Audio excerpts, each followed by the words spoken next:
a partir de um convite que foi feito a mim no ano de 2004, pelo saudoso Luiz Antônio Mileco, que coordenava a Sociedade Espírita Brasileira voltada para a produção de livros em braille, me convidou para falar nas plebes sobre ecologia e paz. Eu fui desafiado, portanto, a tentar organizar as ideias nessa direção. O que ecologia tem a ver com paz dentro de uma perspectiva espírita.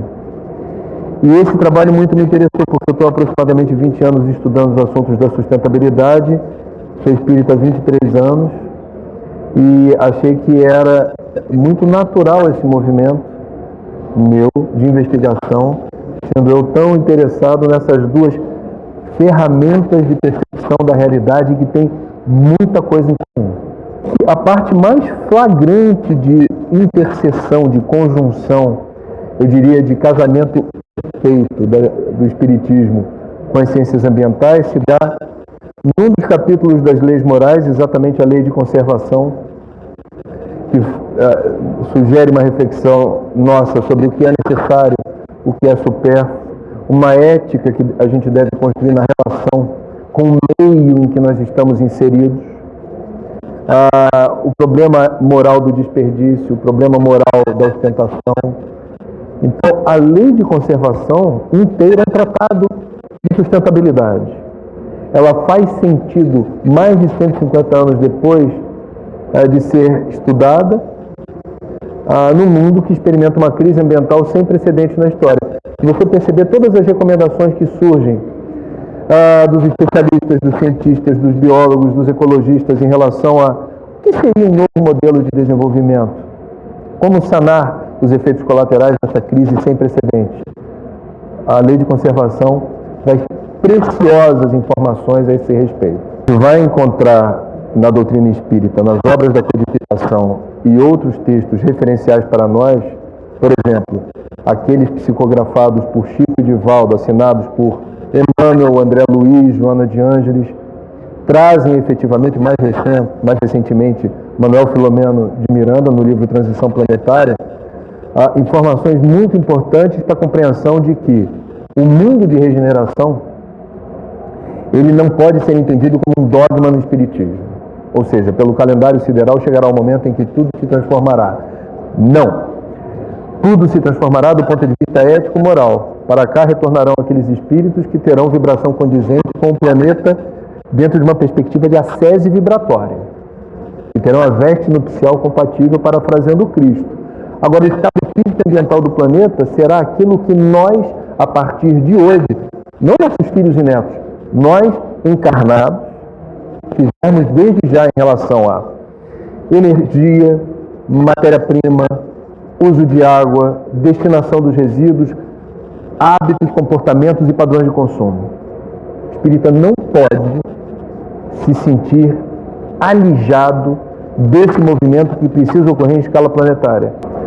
Em primeiro lugar, a gente seguir a tendência que já inspira outras tradições religiosas. O catolicismo no Brasil, por exemplo, há mais de 20 anos, o teólogo da libertação Leonardo Boff vem escrevendo maravilhosamente sobre esse momento singular da história, que a gente não pode colocar na conta do apocalipse. Essa crise tinha que acontecer. Não, essa crise tem a nossa digital, o nosso DNA. O nosso livre-arbítrio é soberano e ele tem determinado o risco do ecocídio. Ou seja, escolhas que a civilização vem fazendo e que exaurem os recursos naturais não renováveis fundamentais à nossa vida. Nós estamos escolhendo o colapso. A falência na capacidade dos ecossistemas provém à humanidade do que nós demandamos para viver. É grave, muito grave. A CNBB, na campanha da fraternidade, todo ano tem um tema, já foram 4 ou 5 temas ecológicos. Água, planeta, terra. 11 mil paróquias no Brasil inteiro, mobilizando os fiéis em torno de temas ecológicos.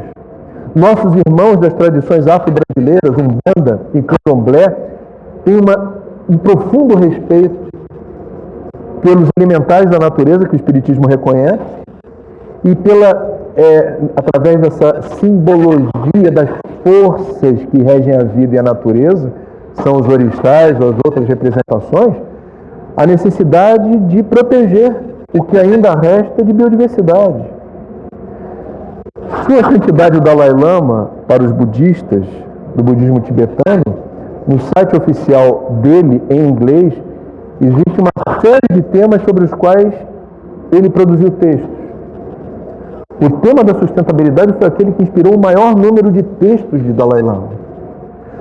O Papa João Paulo II foi um precursor dessa guinada, aí eu já estou falando da ala mais conservadora da Igreja Católica, que não é aquela de Leonardo Boff, preconizou esse casamento entre a teologia cristã dentro da Igreja Católica Apostólica Romana e o ambientalismo.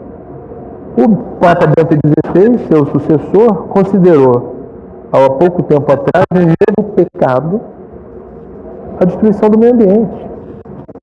Portanto, outras tradições já perceberam o senso de urgência e não é possível a gente falar de vida. O Espiritismo tem um discurso crítico em relação a suicídio, em relação a aborto, em relação à eutanásia, e nós ainda temos temos uma postura um tanto conservadora, um tanto refratária a esse ajuste do discurso da teologia espírita, entendendo que tão importante quanto combater, por exemplo, o suicídio, é combater o ecocídio. Quem fala de vida, qualidade de vida, quem fala de missão, quem fala de virtudes, nobreza de caráter, não pode desconsiderar o impacto que o nosso estilo de vida tem determinado sobre nossa casa planetária. Aliás, as mudanças estão ocorrendo em várias frentes. Problema: ninguém sabe até hoje, nenhuma metodologia científica conseguiu aferir qual é o tempo que a Terra pode esperar a espécie líder, autodenominada Homo sapiens, fazer valer o sapiens, a sabedoria na correção do rumo. O que eu estou querendo dizer com isso? Eu não tenho a menor dúvida de que essa mudança de cultura, que é sobre o que estamos falando, hábitos, comportamentos, padrões de consumo, é mudar muita coisa, é mudança cultural. Está em curso e virá. Virá no tempo certo, é minha dúvida. Porque não há milagres na criação. As leis da natureza, elas são imutáveis. Então o planeta, ele não tem uma resiliência infinita. Estamos comprometendo os ciclos que regem a vida e a natureza no planeta, visceralmente. Há alguns estudiosos que chamam essa era de antropoceno, ou seja, a capacidade da nossa espécie interferir nas leis que regem a vida é tão grande que esse período histórico é aquele em que a nossa espécie líder tem determinado mudanças no software inteligente da vida. É gravíssimo. Temos como mudar isso. Nosso estoque de conhecimento, de ciência e de tecnologia está muito bem resolvido para corrigir o rumo. A pergunta é: queremos fazer isso? Queremos consumir menos? Queremos não ter um closet abarrotado de roupas novas a cada temporada? Queremos não trocar de carro todo ano ou ser refém do automóvel para ir à esquina, levar o filho na escola ou a 2 quarteirões fazer as compras do supermercado? Nós queremos fazer diferente dentro da casa espírita, qualquer ampliação física desse espaço, seguindo os preceitos da construção sustentável de green building, maior ventilação para desonerar o uso de ar-condicionado, iluminação natural, ventilação natural, coletar água de chuva. É um país solar, o Brasil, 280 dias de sol por ano. A gente é o campeão mundial de chuveiro elétrico, podendo usar coletores solares, programas de financiamento público para desonerar o custo do coletor, e a gente não pagar, como se dá no caso do pobre, aproximadamente 30% da conta de luz do pobre que tem chuveiro elétrico é para ter esse equipamento funcionando, ad eterno, podendo ser algo desonerado de custo se a gente usa o sol. Não pode usar o sol para se bronzear na praia ou no rio. Eu dizer, que belo dia de sol. O sol é energia abundante que a gente menospreza num país solar. O Brasil exporta coletores solares para outros 15 ou 20 países do mundo. Nenhum desses 15 ou 20 países do mundo tem mais sol do que o Brasil. Bom, lembrando que a lógica que rege o capitalismo, ou seja, maximizar o lucro no menor intervalo de tempo possível, não é sustentável. Esse é o mantra do ecocídio. O movimento ambientalista incomoda. Os ecochatos, eles teimam em lembrar que os economistas precisam ter em mente que há limites. O estudo da economia clássica preconiza mais o fluxo do que o estoque. A gente não pensa no limite. Há exceções. Alguns brasileiros que estão na contramão na economia e são ambientalistas. José L. da Veiga, da USP, Ricardo Abramovay, da USP, Ladislau Dalbor, da PUC de São Paulo, Sérgio Besserman Viana, da PUC do Rio de Janeiro, Inacy Sachs, mais recentemente André Lara Rezende, do Plano Real, batendo de frente com os colegas dizendo: o planeta tem limites e nós não reconhecemos isso. Portanto, precisamos fomentar nas escolas de economia uma inquietação que não existe sobre os limites ecológicos do planeta e, com isso, construir um novo modelo de desenvolvimento capaz de gerar emprego e renda, produzir riqueza sem exaurir os recursos naturais não renováveis. A ONU chama de economia verde um modelo de desenvolvimento que possa, em 10 diferentes frentes da economia, turismo, agricultura, setor de transportes, etc., destinar o equivalente a 2% do PIB mundial, fazendo investimentos pontuais na direção da geração de emprego e renda, sem aumentar emissões de gases de estufa e sem agravar a perda da biodiversidade. É sobre isso que se conversará daqui a pouco mais de 3 meses, em junho, no Rio de Janeiro, na mais importante conferência internacional da ONU esse ano, que é a Rio+20. Chico Xavier, e isso está no livro Espiritismo e Ecologia, no Pinga Fogo da TV Tupi na década de 70, diz que uma era extraordinária está por se descortinar no nosso horizonte se nós formos dignos disso. Portanto, não é um determinismo sideral que o mundo de regeneração aconteça do ponto de vista assim da transformação radical e súbita, como se num passe de mágica, num milagre dos nossos guias e mentores. Não será assim. A transição, ela demanda da nossa parte o cuidado em preparar a nossa casa planetária para a mudança vibratória, que ocorrerá de forma inexorável. Agora, o estado físico e ambiental do planeta será o que nós fizermos dele. Ou nós espíritas nos damos conta disso, ou a gente vai continuar incensando na casa espírita o seguinte: o mundo de regeneração está a caminho. Que bom, é ótimo, mas isso requer trabalho, arregaçar a manga, fazer o dever de casa. Não dá para se acomodar, sentar na poltrona como nós estamos e dizer: o mundo de regeneração está a caminho. Que bom. Assim não funciona. Vamos pegar o exemplo da coleta de água de chuva para fins não nobres. Você usa água clorada, fluoretada, inodora e transparente que vem de estação de tratamento para quê? Beber, tomar banho e cozinhar. Agora, para regar planta, para lavar piso e janela, para múltiplos usos, vasos sanitários, etc., você não precisa usar água tratada. Ela custa cada vez mais caro. Em Goiás ou no Rio de Janeiro, em São Paulo, olha, todas as curvas mostram a evolução da tarifa da água acima do IPCA, que mede a inflação, e vai continuar assim. Se a Casa Espírita faz um investimento em coleta de água de chuva, isso tem um impacto de 15% a 20% no custo de uma nova construção, portanto tem um custo. Por que eu digo que ainda assim não é mais caro? Uma construção dura aproximadamente 80 a 100 anos sem precisar de uma ampla reforma. Não, dura séculos. Se você tem coleta de água de chuva, em 2 ou 3 anos você amortiza o custo dessa coleta e o resto das suas encarnações nesse ambiente, você haverá de economizar o custo da água tratada para fins não nobres. O mesmo tempo se dá em relação à coleção solar para substituir chuveiro elétrico. É mais caro do que chuveiro elétrico. Você amortiza esse custo em 2, 3, talvez 4 anos, dependendo do consumo de água quente a partir do sol. Depois você não paga na conta de luz a conversão, esse milagre que o chuveiro elétrico permite de instantaneamente transformar água fria em água quente. Isso demanda muita energia. Então, a questão do custo é um mito. Cada caso é um caso. Invariavelmente, na linha do tempo, quanto mais você investe em medidas sustentáveis na largada, mais você, na linha do tempo, economiza ou reduz a zero o custo de manutenção. Quando você compra uma geladeira mais eficiente, selo Procel letra A, ela pode ser mais cara do que a letra B.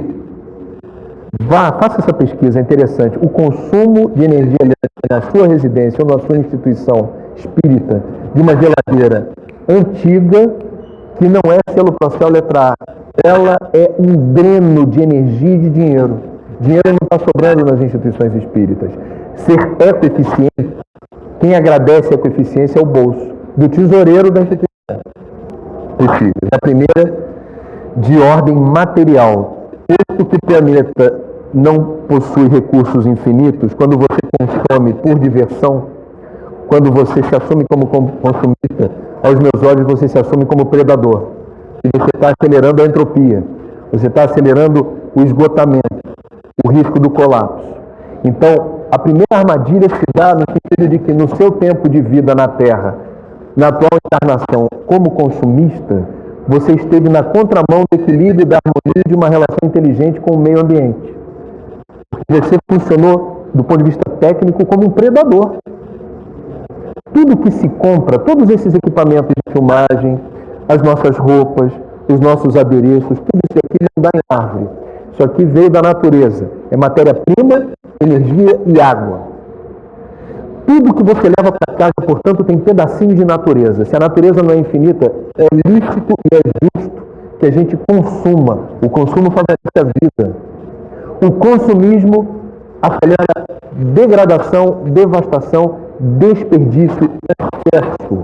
Do ponto de vista ético, não há uma cultura no mundo que não condene eticamente ou moralmente o desperdício. O desperdício não é ético. Nem de comida, nem de água, nem de energia, nem de matéria-prima. Em nenhum lugar se tolera o desperdício do ponto de vista moral.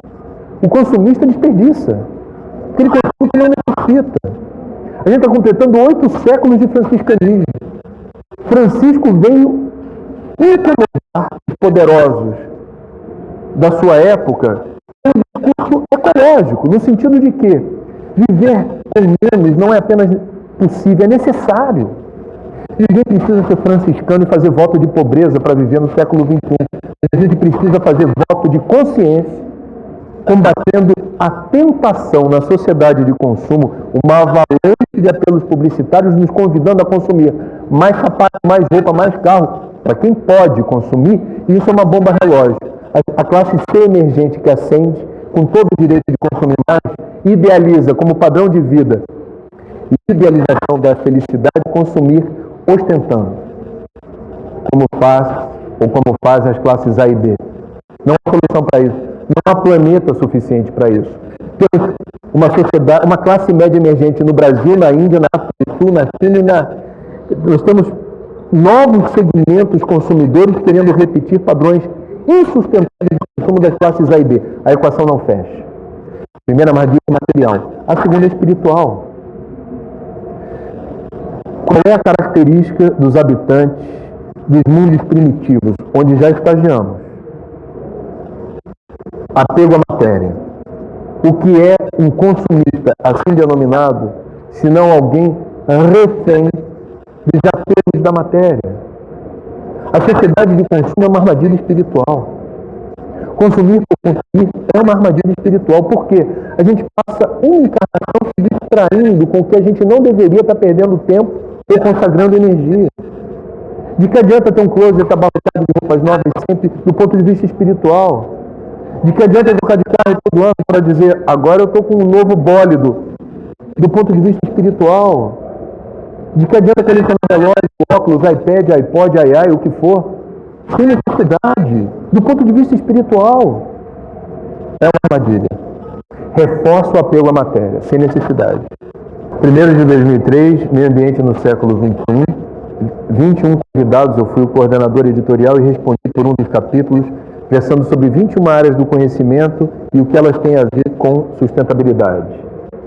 Espiritualidade, educação, poder público, empresas, o que tem a ver com a sustentabilidade? Todos os direitos autorais cedidos por uma organização não governamental que, por sufrágio, os autores escolheram, que é o Instituto Socioambiental. Segundo livro, chama-se Mundo Sustentável, abrindo espaço na mídia para um planeta em transformação. Lançado em 2005 e trazendo assuntos que eu gostaria de ver com mais força nas pautas das redações. Jornalistas cobrindo com mais... Meio ambiente não pode ser associado à tragédia para ganhar manchete em jornal ou ter destaque na mídia. A gente pode falar de meio ambiente sem reportar a tragédia com igual interesse. Meio ambiente. E esse livro, a destinação dos direitos, foi para o CVV, Centro de Valorização da Vida, que realiza um belo trabalho há 50 anos de apoio emocional e prevenção do suicídio. Em 2009 lançamos Espiritismo e Ecologia pela editora FEB, que fica com os direitos autorais. Está na 3ª edição, promovendo esse cruzamento do que há em comum entre a doutrina espírita e as ciências ambientais.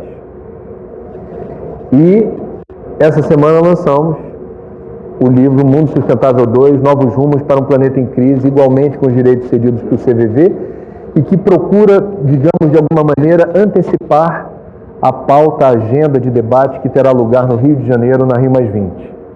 A gente está falando da questão do consumo, da água, energia, biodiversidade, resíduos, sustentabilidade na área da comunicação, sustentabilidade nas escolas e universidades e as grandes questões globais.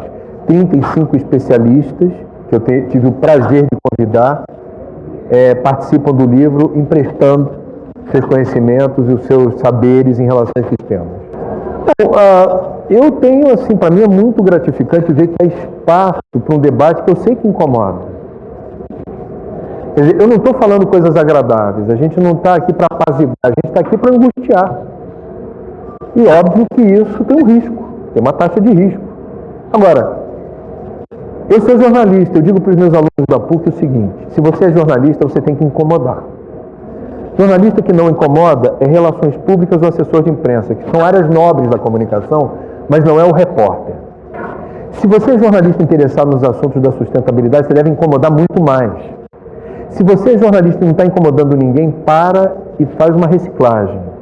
Vê o que está acontecendo com o teu trabalho, que tem algo errado. Jesus incomodou, Francisco de Assis incomodou, Martin Luther King incomodou, Gandhi incomodou, Kardec incomodou. Então, Chico Xavier incomodou horrores. Então, eu acho que eu estou bem acompanhado no sentido de que, se o que nos aproxima a todos é incomodar, eu estou bem acompanhado. Então, a gente não tem que ter constrangimento de estar dizendo algo que incomoda, desde que o objetivo, o fim, seja nobre. O Espiritismo, por tanto tempo, foi proibido por lei no Brasil. A gente ainda incomoda, a gente ainda gera algum desconforto.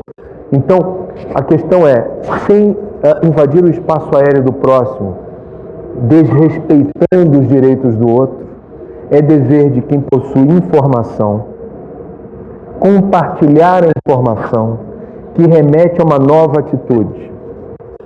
E é interessante, para mim gratificante, ver que a receptividade tem sido simplesmente ótima. Eu acho que a gente está percebendo o senso de urgência. A maior nação espírita do mundo está dentro do território do planeta, onde caprichosamente se concentra a maior quantidade de vida, micro ou macroscópica. Ou seja, não parece que seja casual, não parece que seja uma coincidência. A gente tem que usar as ferramentas éticas que nós aprendemos na doutrina em favor do uso sustentável dos recursos do celeiro do mundo. Não é só coração do mundo e pátria do Evangelho. Os recursos naturais fundamentais para o mundo de regeneração estão aqui. É o legado que o brasileiro deixa para o mundo. A Amazônia é do Brasil, somos soberanos. Mas a Amazônia é responsável pela produção de chuva e pela climatização do planeta. Terra fértil, água, minério, a gente precisa usar isso com sabedoria, especialmente na área da biotecnologia. Aqui no Cerrado existem algumas patentes, poucas, infelizmente, de animais ou vegetais que, estudando-se o que a peçonha do sapo, o veneno da cobra, a raiz, a casca da árvore, a seiva, possuem de princípios medicamentosos e terapêuticos. O Cerrado tem um potencial incrível de gerar muita receita com pesquisa na área da biotecnologia. Infelizmente, a gente acha que o único caminho para enriquecer o Brasil é destruir floresta, ou para plantar capim e criar gado, ou para fazer a expansão da soja, que são importantes. Eu não sou contra o pecuarista e o sojeiro. Eu acho que tem espaço para a área de medicamentos a partir dos extratos naturais e que a gente não está dando a devida atenção.